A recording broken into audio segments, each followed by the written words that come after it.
Hello, in this video we are going to go over how to set up fluid rendering for OB Fluid 7 using Unity 6 HDRP.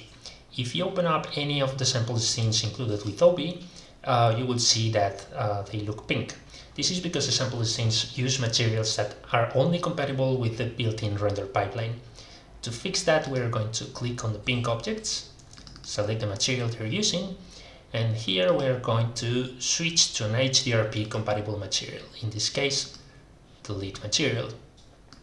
Now with this fixed, if we click play, we won't still be able to see any fluid simulation going on, and this is because the fluid itself is using a material that's not compatible with HDRP either. So to fix that, we are going to create our own custom HDRP material. To do that, we'll go to create, shader ref HDRP, lead shader ref, and I'm going to call it custom fluid shader. Now, if we open up the shader, you would see that it's pretty much basic HDRP shader with the vertex and fragment stages. In order for this to be compatible with OB, we need to add another extra node. If you go to OB's manual and then open up the OB fluid rendering page, at the very bottom you will see a section called custom fluid shaders, and here it shows you how to set up the shader graph for the burst backend and the compute backend. This scene I am using in the video uses the compute backend, so I'm going to replicate this setup at the bottom of the page. As you can see, we need a get indirect vertex node, and it gets connected to the precision, normal, and color outputs of the vertex block. So I am going to do that, get indirect vertex, and then connect the precision and the normal. Now the color of the vertex gets passed to the fragment stage using a custom interpolator.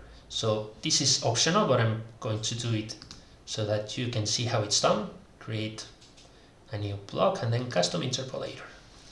Connect the color to this custom interpolator and then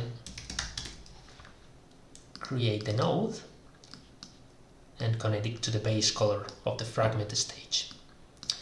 Okay, so all we are missing is the vertex ID and the instance ID. These are built-in nodes in Unity, so you just create them and connect them. Okay, so now our shader looks like the one in the manual. I am going to save this and then create a material that uses this shader. Custom fluid material. And here I'm going to tell it to use the custom fluid shader we just created. If we now go to the scene, we have the material, but how do we actually use it? How do we tell OB to render the fluid using this material? Well, we go to the emitter in the scene and we check out the OB fluid surface measure component, which is the component that actually renders the fluid. And here under rendering material type, we switch from whatever it's using, in this scene is using an opaque material, to a custom one. And then we drag the custom fluid material to the slot.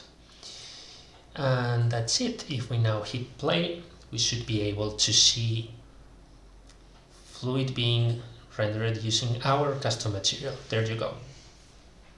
Now, HDRP has very good support for transparent materials, so if we wanted to do some actual watery looking fluid, we go here to our custom fluid shader, and in the surface options, we change the surface type to transparent, and at the very bottom there's the refraction model, and we change this to planar.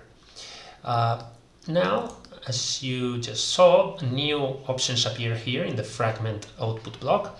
I am going to reduce the alpha, which is the transparency of the shader, and then I am going to increase the index of refraction to something other than 1, so that we can see refraction going on, and the smoothness of the fluid to something quite high, like 0.95, for instance.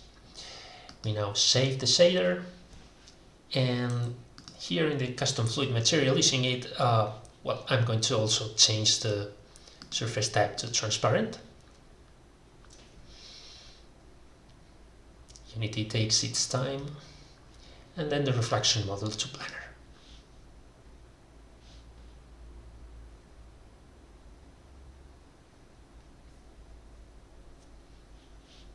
Okay, now if we hit play, we will be able to see some transparent fluid. Hopefully. There you go. I'm going to go to the scene.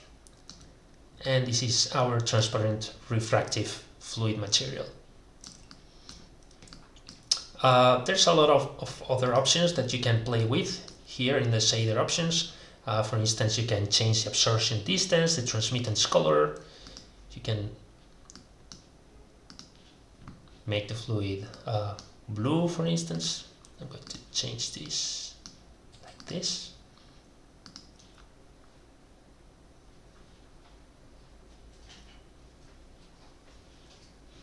It's compiling the shader.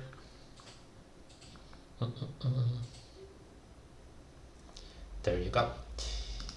And well, transparent fluids look a little bit weird with no ambient light, so to make this easier to see, I'm going to disable shadows, and as you can see, it's refracting the background and it's using transmittance to show the volume of the fluid, so this is quite good. Okay, so we are done here. Hopefully this video will help you use OB Fluid in HDRP projects, and see you next time.